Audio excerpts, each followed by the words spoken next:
Hi, welcome. I'm going to show you 2 ways to come into Chaturanga Dandasana. First, let's come to tabletop. Knees underneath the hips, shoulders right above the wrist. Pressing into the fingertips, engage the belly. And then from here, let's just come into plank pose. So draw the toes back, push back through the heels. Right away, if this feels pretty challenging, it's a good indicator that you should just do Chaturanga maybe on the knees. And so from here, let's lower down, keep the elbows tucked in, knees, chest, chin, start to straighten out the legs. Hands are right underneath the shoulders, and we'll come into 3 cobra poses. Draw the shoulder blades down the back. Inhale, pull the heart through. Exhale, lower down. So your size back bend here doesn't have to look like mine or anybody else's. It could be smaller or bigger. We're just getting into that low back. Once you have 3, we'll take the elbows wide, stacking the hands, coming into crocodile pose. And then just noticing right away how your low back feels. Should feel some sensation there, but if it's really feeling screaming at you, maybe take it easy on the back bends. Maybe take some smaller cobras and avoid up dog. Let's go ahead and come back to tabletop. We'll take the feet back at plank pose. And let's try Chaturanga Dandasana through plank, lowering halfway down.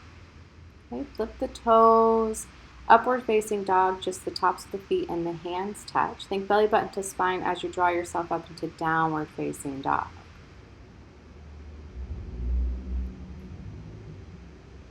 We'll drop it back down to the knees. And let's try this again, knees, chest, chin. Cobra pose. And then downward facing dog.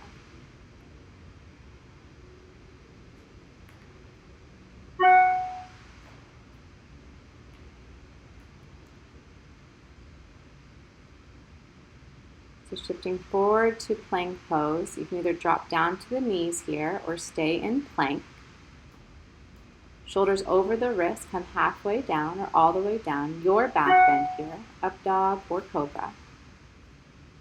And then meet back in downward facing dog. So whatever variation you take, you'll always come back to downward facing dog. You could always take a child's pose here as well. They get to be too much. Sometimes you'll be in a class and there's like 50 Chaturangas and you're like, I don't think I can do that many. That's okay. Come into a supportive posture like child's pose. Just take a moment here. Just want to notice how you feel. Just a little check-in. And then let's just come into our plank pose again. And if you need to, drop down to the knees. We'll lower halfway down and lift back up. And again, you can do this on your knees. We're just trying to feel that arm strength, right? Feel where we're at in space. Feel where we're at in our practice. I'm going to show that once again on the knees. And the core tucked in. We're just going to come halfway down. Just some little Chaturanga push-ups here. Noticing how you feel coming into those. Your back bend. And then we just knees, tuck the toes, downward facing dog. So a couple different variations there, right? Where we're coming into our Chaturanga push-up through the knees or through plank. Coming into a cobra or an up dog. And so from here, just maybe taking a soft vinyasa, another option here.